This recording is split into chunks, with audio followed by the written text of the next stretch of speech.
ce geste de toi viendra mon secours.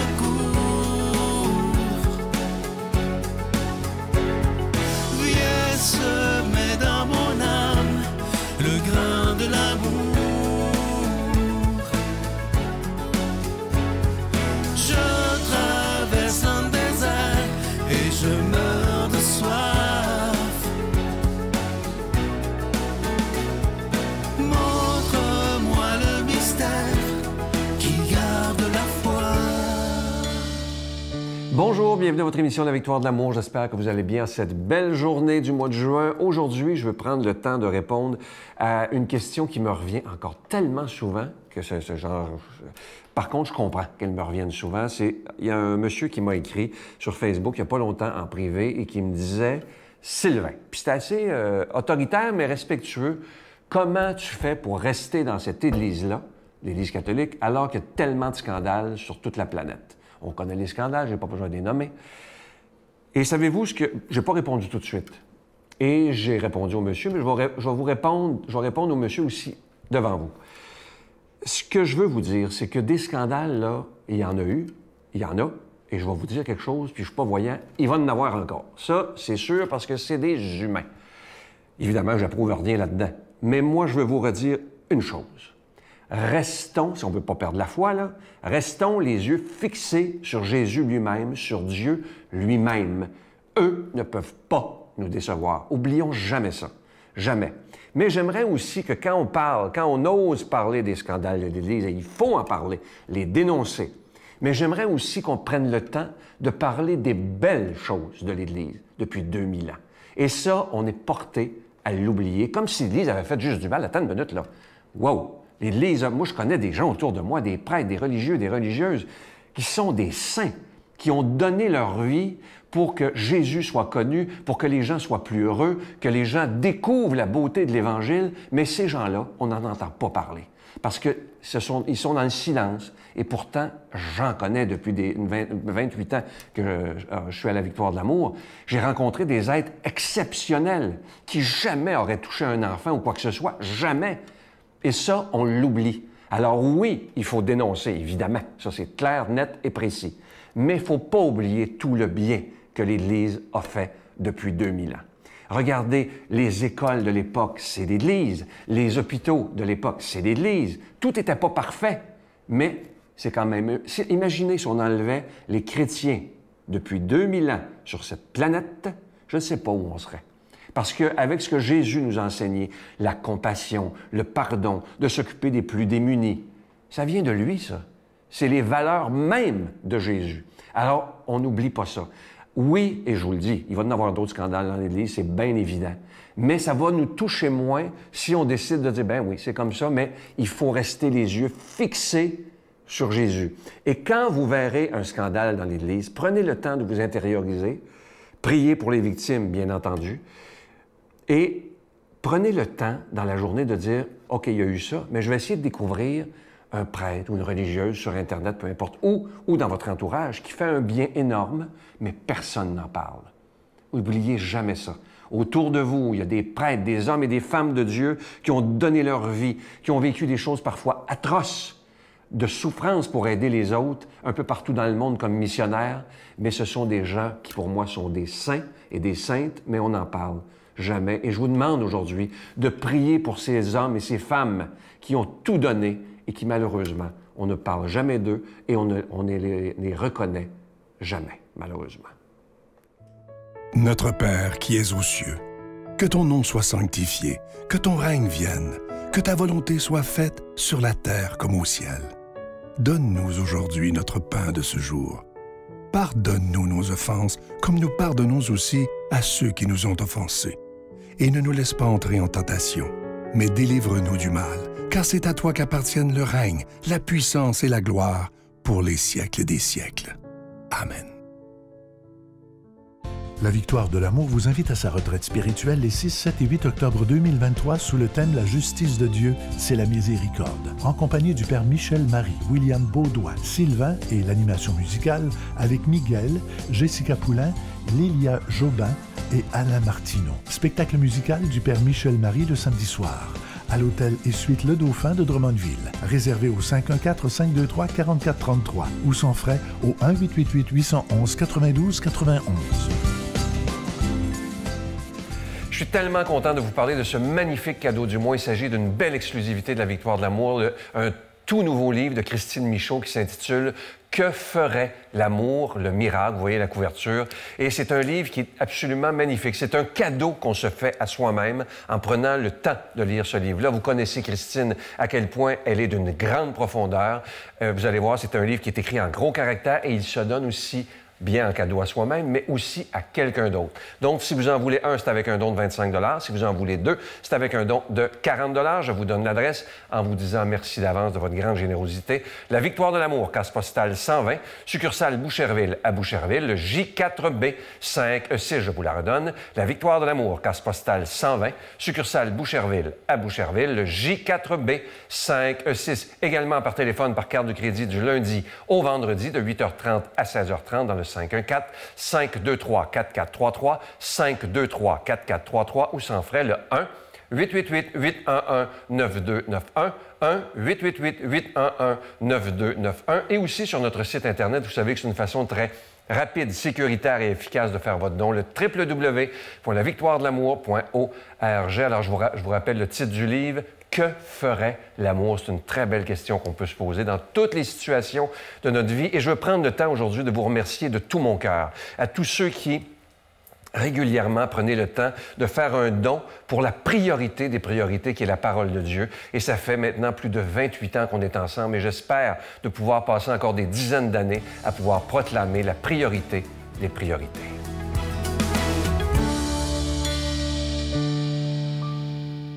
Mon Dieu, donnez-moi la sérénité d'accepter les choses que je ne peux changer, le courage de changer les choses que je peux et la sagesse d'en connaître la différence.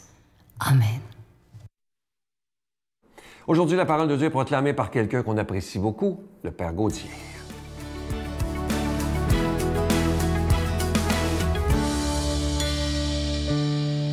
Bonjour frères et sœurs.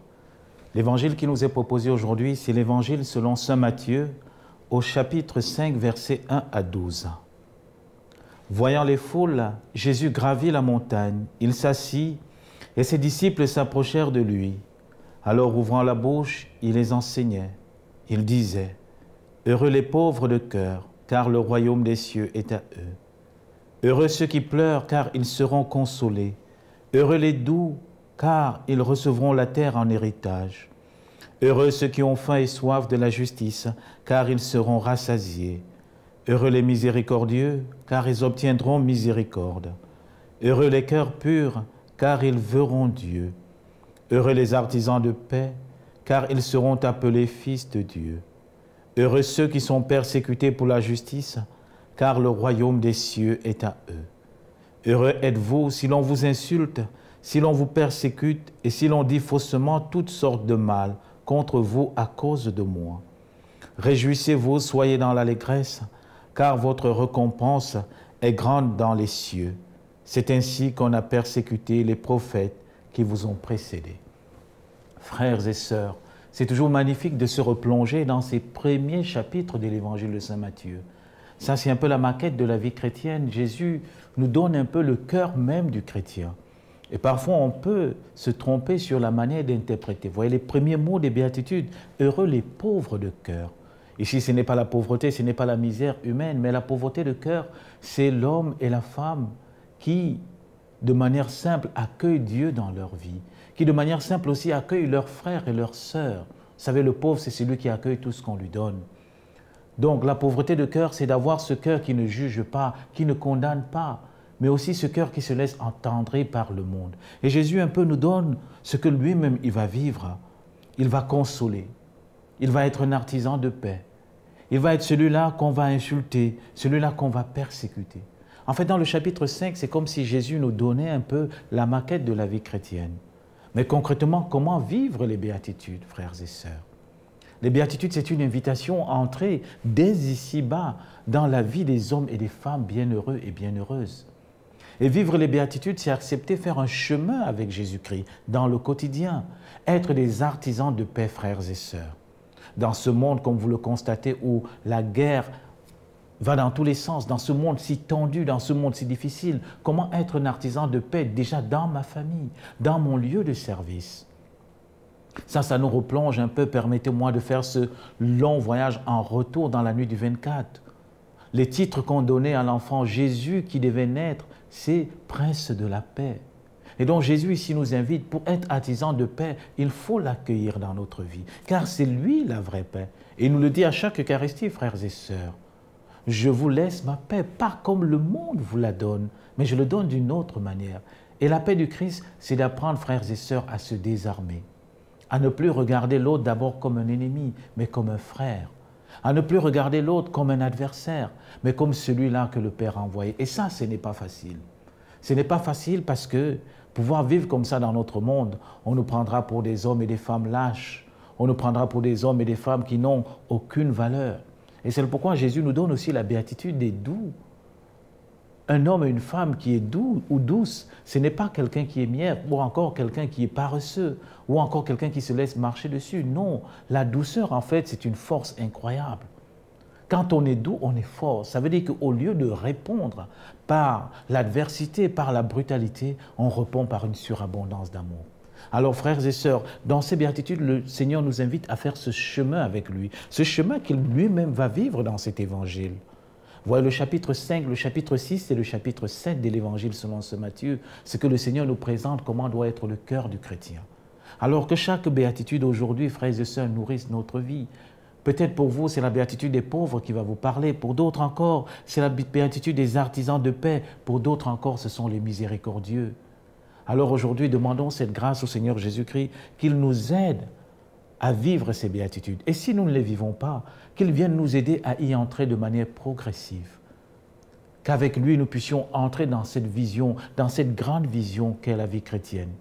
C'est-à-dire ceux et celles-là qui ont la capacité d'être pauvres, toujours émerveillés par les autres, émerveillés par le regard de l'autre, mais aussi émerveillés par Dieu. Que nous puissions être des miséricordieux comme notre Père Céleste est miséricordieux. Que nous puissions être des artisans de paix dans ce monde qui est constamment en guerre, constamment en haine. Que vous et moi, nous puissions aussi accepter être ceux et celles-là qui ont faim de la justice. C'est-à-dire qui sont incapables de voir la corruption et l'injustice dans notre monde. Et demandons cette grâce aussi au Seigneur Jésus-Christ que face à l'adversité, nous puissions être ceux et celles-là qui gardons notre espérance ancrée en lui. Alors, frères et sœurs, aujourd'hui, que le Seigneur qui nous a donné les béatitudes vous bénisse, vous protège et vous garde, le Père, le Fils et le Saint-Esprit. Amen. Je vous salue Marie, pleine de grâce. Le Seigneur est avec vous. Vous êtes bénie entre toutes les femmes, et Jésus, le fruit de vos entrailles, est béni. Sainte Marie, Mère de Dieu, priez pour nous pécheurs, maintenant et à l'heure de notre mort. Amen.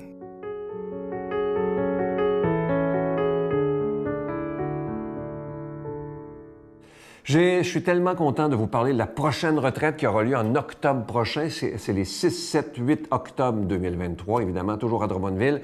Et on aura la chance et le privilège d'avoir le bon père Michel Marie de Paris pour toute la retraite. Et le thème qu'il a choisi, c'est tellement beau.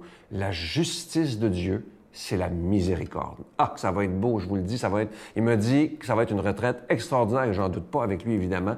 Il y aura évidemment Miguel qui sera là, William Baudouin, Jessica Poulain, elle sera accompagnée de Leila, son nom, et d'Alain, qui vont faire l'animation musicale. Ceux qui ont vécu la dernière retraite, vous savez comment ça a été beau, ça a été extraordinaire. Alors attendez-vous à ça pour la prochaine, ça va être des beaux moments, mais réservez rapidement, vous avez des numéros de téléphone. Bye bye. Écoute, moi, je suis fier de lui, je suis fier de son petit-fils. Mon petit-fils qui a 15 ans, qu'on fête vendredi. Léana, c'est 4 mois. Incroyable. Écoute, moi, je suis comblé, là. Comment t'as pu trouver un homme qui n'a pas peur, qui parle sans trembler, qui aime de tout son cœur? Je le disais il y a longtemps, mais pas de la même manière. T'as de la chance, maman. Le plus fort, c'est mon père.